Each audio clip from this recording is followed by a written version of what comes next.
Hola a todos, yo soy Andrea López, directora de Patercos, nuestra academia de patronaje y confección online, y hoy vengo a responder de nuevo una pregunta que nos habéis hecho en redes sociales sobre el tema de tejidos.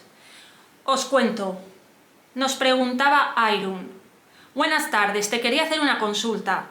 Para fin de año me quiero hacer un body y me ha gustado un pack de mangas, ahora te adjunto foto. Se refiere básicamente a la manga Grace. En la academia esa clase la tenemos catalogada como manga Grace, pero también forma parte del pack de mangas número 1, es esta manga tan abullonada, que tenemos en nuestros patrones en PDF en la tienda online.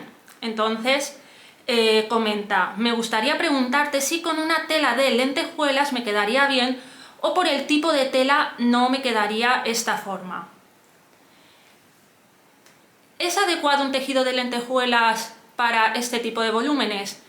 Como le comentaba a ella, primero tenemos que tener en cuenta una cosa.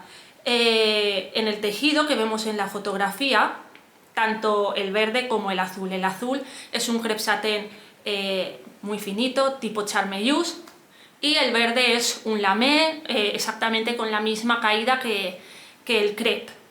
Son ambos tejidos muy finitos y realmente para que la forma abullonada quede tan marcada, la prenda ha tenido que, bueno, la manga se ha entretelado bien con un tul, bien con un algodón muy finito, tipo batista, tipo popelín, ¿vale?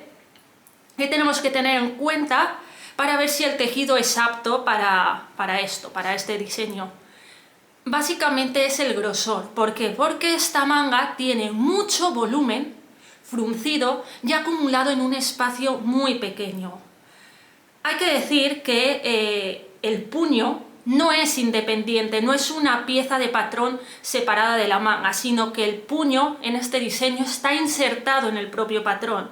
Eso quiere decir que si de normal, cuando hacemos estas mangas, el volumen abullonado va, digamos, metido solo en el contorno de muñeca, ¿no?, que es lo que suele ser la pieza de puño, en este caso va metido en un trozo todavía más pequeño, porque al ir el puño insertado en el patrón, básicamente nos queda como media muñeca para insertar todo ese volumen en la pieza. Por lo tanto, ¿es adecuado un tejido de lentejuelas? Sí, sí, las lentejuelas son pequeñitas, finitas, manejables. Fijaros. Tengo aquí este tejido de lentejuelas que por la parte de atrás, es decir, la base de las lentejuelas, es tul. Es un tul muy finito. Y además, fijaros que entre las lentejuelas hay separación. Y no son grandes, no son duras. Entonces, si yo empiezo a fruncir tejido, fijaros cómo puedo arrugar mucho el tejido para que quede en un espacio muy pequeño, ¿vale? Por lo tanto, un tejido de lentejuelas de este estilo sería apto. Sin embargo, tengo este otro, ya de por sí solo de cogerlo me estoy dejando el brazo porque pesa mucho más. Las lentejuelas, la superficie es muy tupida, hay muchas más lentejuelas en un mismo espacio. La parte de atrás, la base, bueno, aquí lo veis, es más bien como una licra. No es muy gruesa, pero es más gruesa que un tul.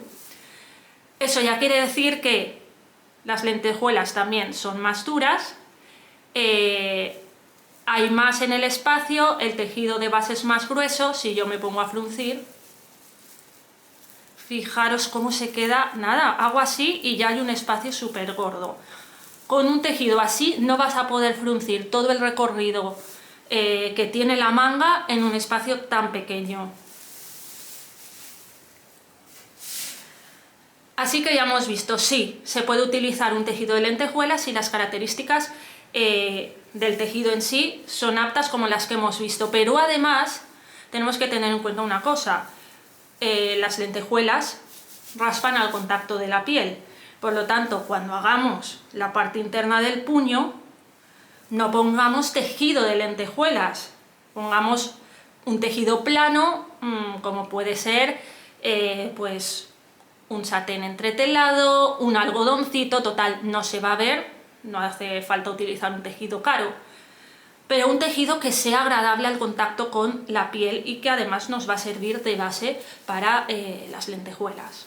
Y bueno, con esto creo que está todo dicho, espero que os haya sido de utilidad. Nos vemos en el próximo vídeo.